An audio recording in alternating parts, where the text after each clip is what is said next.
Yo, I said you was coming.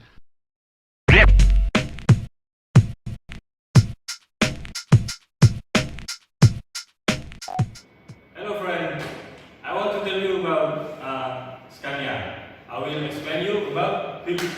Pakai bahasa Indonesia lah. Tak tahu aku mau pakai bahasa apa itu. Oke, Oke teman-teman, kita pakai bahasa Indonesia saja. Ya, di sini saya akan menjelaskan, kelompok kami akan menjelaskan Philips sistem yang ada di Scania. Untuk pertama-tama, saya akan memberitahukan mengenai Scania. Scania itu adalah perusahaan produksi mobile yang berasal dari Swedia. Nah, Scania itu sendiri merupakan badan usaha milik swasta yang ada di Swedia. Nah, untuk di Indonesia, distributornya sendiri adalah United Tractor. Penggunaan Scania sudah banyak digunakan di Indonesia, termasuk di penggunaan untuk Transjakarta dan penggunaan di perusahaan alat berat. Selanjutnya, teman saya akan menjelaskan untuk mengenai bagian-bagian apa aja yang ada di fuel system yang ada di Scania. Kau tak kenal kami dulu. Oh, baru. Tak kenal kata sayang itu. Kalau di Indonesia itu tak kenal kata sayang. Kita memang terlalu lama ya Pak. Di sebelah kiri saya ada Pak. Ayo. Di sebelah kanan saya ada Romo Rangga.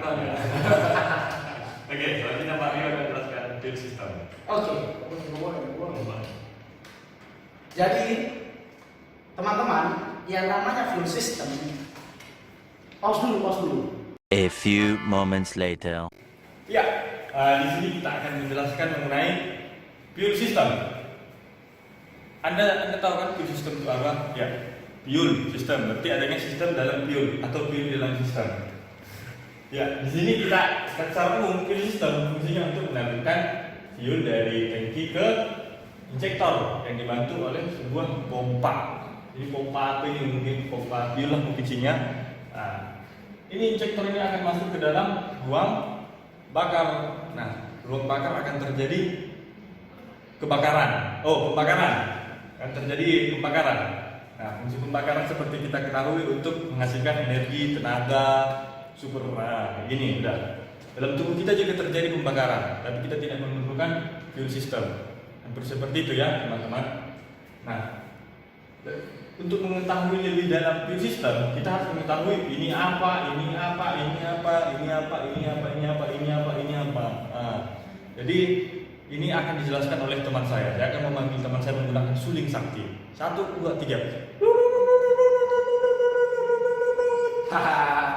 Oke, teman-teman, terima kasih tadi udah dijelasin sama teman saya Domingos. Selanjutnya karena teman-teman semua sudah tahu ya fuel system itu seperti apa. Untuk kita belajar lebih lanjutnya cara kerja seperti apa, kita juga harus tahu dulu komponen-komponennya yang ada di dalam fuel system beserta dengan fungsinya. Oke, yang pertama ya teman-teman, di sini ini adalah suction lead dengan strainer. Jadi dia adalah saluran pertama untuk inputan fuel menuju sistem, di mana di suction lead ini dibantu dengan adanya strainer, yaitu strainer berfungsi sebagai penyaring pertama ya dari yang ada di fuel tank ini sendiri. Karena kita tidak tahu bahwa di fuel tank itu apakah terdapat kotoran atau tidak. Jadi di sini diharapkan sebagai penyaring pertama dari fuel yang akan masuk ke sistem. Selanjutnya, yang kedua ini yang kotak ini ya teman-teman, itu dia adalah baskom. Nah, bukan, ini fuel tank. Jadi gampangannya dia adalah sebagai wadahnya si fuel dalam sistem itu sendiri ya. Yang terlalu fokus, lanjut. Nah, kemudian yang ketiga di sini adalah ada fuel level sensor. Dia yang bertugas untuk mengetahui seberapa tingkat volume dari fuel yang ada di dalam fuel tank ini sendiri. Nah, kalau misalkan di sini nanti misalkan low, nah kan nanti ada pemberitahuan bahwa fuel itu low ataupun ketika fuel itu sudah penuh. Nah, selanjutnya yang keempat adalah feed pump. Nah, feed pump ini adalah komponen yang bertugas untuk mendistribusikan fuel dari fuel tank menuju ke nanti ini komponen yang ini. Komponen apa? Nanti dulu. Kita lihat dulu. Jadi dia sebagai yang istilahnya menyedot pertama ya, sebagai pompa pertama untuk menyedot fuel yang ada di fuel tank. Selanjutnya yang kelima. Nah, yang kelima adalah fuel filter. Nah, itu atau kita bisa sering bilangnya main filter ya, main filter fuel. Dia sebagai penyaring utama dari fuel yang akan masuk ke sistem. Kalau tadi sebelumnya sudah disaring oleh strainer. Nah, setelah di strainer kan ada kemungkinan masih kotor karena kan dia ada mikronya tertentu.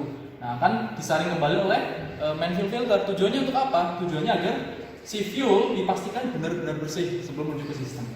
Selanjutnya yang keenam adalah injection pump. Nah, ini komponen yang besar ini adalah injection pump. Jadi dia yang bertugas fuel yang masuk ke dalam injection pump nanti akan dia yang memumpahkan ke dalam ruang bakar seperti itu. Kemudian yang ketujuh adalah fuel valve. Nah, fuel valve itu adalah solenoid valve yang dimana dia sebagai cut off atau pemutus dan penyambung. Jadi dia yang bertugas untuk memutus dan menyambungkan saluran atau aliran fuel yang dari fuel tank menuju ke sistem. Apakah itu akan disambungkan, itu dengan berarti dia akan menyambung, atau diputuskan berarti dia akan terhenti aliran fuel tersebut. Selanjutnya yang ke-8 ya, ini ada 8.1 dan 8.2. 8.1 itu adalah delivery valve. Nah, dia valve yang berfungsi untuk mendeliverikan fuel dari FIP atau fuel injection pump menuju ke ke injektor. Nah, ke injektor. Dan setelah dari delivery valve, nah 8.2 adalah delivery pipe. Nah, dia yang sebagai saluran untuk penyambung ya dari delivery valve menuju ke injektor. Nah, kemudian yang kesembilannya adalah injektor. Jadi dia komponen yang bertugas untuk menyemprotkan atau menyemburkan fuel yang tadi sudah melalui beberapa banyak komponen itu menuju ke ruang bakar. Jadi letaknya ada di ruang bakar. Nah, nanti dia akan ada pengaturannya tersendiri. Kemudian nomor 10 adalah return line. Nah, dia adalah jalur untuk kembalinya fuel dari sistem menuju kembali ke tank ya, sebagai untuk nantinya ditampung. Nah, kemudian nomor 11 adalah overflow valve. Nah, overflow valve ini yang bertugas untuk ini valve yang mengatur apabila terjadi kelebihan pressure. Nanti fuel tersebut akan dikembalikan ke fuel tank melalui return line. Nah, kok bisa terjadi kelebihan pressure? Nah, nanti akan dijelaskan oleh teman saya selanjutnya untuk lebih rincinya. Kemudian yang ke-12. Nah, 12 ini adalah lack of fuel pipe. Jadi dia sama seperti kayak return line, dia itu kembalinya tapi hanya saja dia dari injektor menuju ke dalam FIP atau fuel injection pump. Oke teman-teman, mungkin itu ya yang bisa saya sampaikan untuk mengenai komponen-komponen yang ada di fuel system. Nah, setiap unit itu pasti ada perbedaan setiap masing-masing. Hanya saja secara garis besar fungsinya atau komponennya tetap sama, hanya di lain produk akan namanya berbeda. Untuk lebih lanjutnya seperti apa, cara kerja seperti apa, dan syarat-syaratnya seperti apa akan disampaikan oleh teman saya. Oke, tadi sudah dijelasin sama si Rangga bahwa komponen-komponen apa saja yang ada di dalam fuel system. Sekarang saatnya Ayu yang jelasin. Jadi bagaimana sih caranya fuel itu dari tangki kok bisa tiba-tiba dia berjalan mengalir itu sampai ke ruang bakar dan terjadi pembakaran di sana? Enggak semuanya itu Ferguson, ya. Jadi kita lihat di sini bahwa yang pertama kita perhatikan line warna hijau stabil, ya. Ini adalah aliran pertama, ya. Di sini jelas keterangannya adalah fuel injection pipe to feed pump. Tadi sudah dijelasin sama si Rangga, ini adalah feed pump. Jadi fuel dari tangki akan disedot oleh feed pump sehingga dia bisa masuk ke sini. Setelah dari feed pump masuk ke feed pump akan meneruskan fuel itu yang dari tangki tadi untuk mengalir ke arah injection pump. Dia akan mengalir ke sini. Tetapi sebelum ke injection pump, dia akan melewati yang namanya filter. Ya.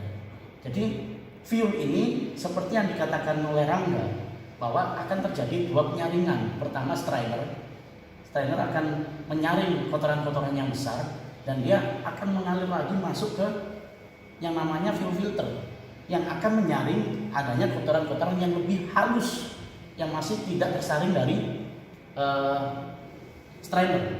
Nah, di sini. Setelah dia masuk ke sini, disaring, pompa akan terus melakukan pumping. hingga dia masukkan ke fuel ini ke feed pump. Nah, ke feed pump. Di feed pump ini dia akan standby di FIP. Fuel akan standby di FIP dulu sebelum ada perintah dari feed pump untuk dipompakan keluar dari FIP, fuel injection pump, ya kan? Nah, setelah standby, ketika terjadi di sini ada kebutuhan pembakaran, maka feed pump akan memompa. Nah, kita akan fokus ke jalur yang warna ungu. Jalur warna ungu yaitu jalur di mana dari fuel injection pump menuju ke injektor. Nah, ini bisa mengalir karena adanya feed pump. Di mana kan feed pump? Bukan feed pump. Sorry, salah guys. Saya manusia biasa, mohon maaf. Bukan feed pump, tetapi ini akan diinjeksikan oleh injection pump. Nah, injection pump di nomor 6 ini. Injection pump, di sini akan ada delivery valve yang akhirnya dia mengalir menuju ke nozzle injektor. Nah, dia menuju ke injektor. Dan di injektor ini dia akan ditembakkan, dikabutkan di ruang bakar. Jadi ini gambar kita ambil fuel sistemnya saja ya, saudara-saudara ya. Jadi bukan ditembakkan di luar tangki tapi di ruang bakar ini. Nah, di sini memang ada dua aliran, yaitu antara aliran yang dari fuel tank mengarah ke pompa hingga dari pompa mengarah ke injektor. Nah, disitulah titik intinya yang namanya fuel system. Bagaimana menarik fuel dari tangki ke pompa lalu mendorong fuel dari pompa ke injektor. Dan di sini ada jalur apa sih ini? Yang putus-putus, ungu putih, ada oranye putih. Nah, di sini adalah jalur kembali sebetulnya ya. Kita jelasin yang satu-satu dulu. Tadi udah masuk ke injektor. Ketika fuel masuk ke injektor, ada suatu kondisi di mana fuel itu tidak semua dikabutkan dan ditembakkan ke ruang bakar. Maka kelebihan fuel itu akan kembali ke pompa melalui line ini, nomor 12. Leak of fuel pipe. Nah, dia akan kembali. Jadi nggak mungkin di sini ada sisa fuel karena semuanya sisa dari penembakan ini akan kembali ke fuel pump. Nah, sedangkan jalur yang oranye putih ini adalah seperti yang tadi dijelasin si Rangga, si Romo, bahwa ini akan terjadi overflow. Nah, overflow ketika pressure-nya berlebih. Kenapa kok bisa berlebih? Karena pompa ini akan memompa terus. Dia akan nyuplai fuel terus ke dalam FIP. Feed pump akan nyuplai terus fuel ke dalam FIP supaya standby untuk ke ruang bakar. Nah, kalau tidak terjadi kebutuhan yang lebih, maka akan ada kelebihan fuel. Fuel yang berlebih akan menimbulkan pressure. Pressure itu akan bisa membuka valve. Di sini ada nomor 11 overflow valve. Overflow valve akan terbuka sehingga kelebihan fuel bisa kembali disalurkan ke dalam tangki. Jadi seperti itulah alur kenapa dari fuel menuju ke ruang bakar. Ini adalah sistem jalannya aliran fuel di Scania unit. Jadi sekian presentasi dari kami mengenai fuel system Scania. Mungkin nanti lain waktu kalau ada kesempatan kami akan menjelaskan fuel system yang lainnya. Iya.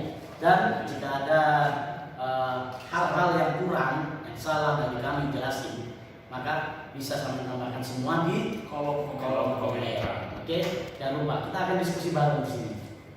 Untuk penutupan, saya ingatkan Anda, hati-hati. Jangan sampai lupa like, komen, dan subscribe, tapi nggak juga ya subscribe ya. Tonton, Kita sudah terima kasih sekali. Terima kasih.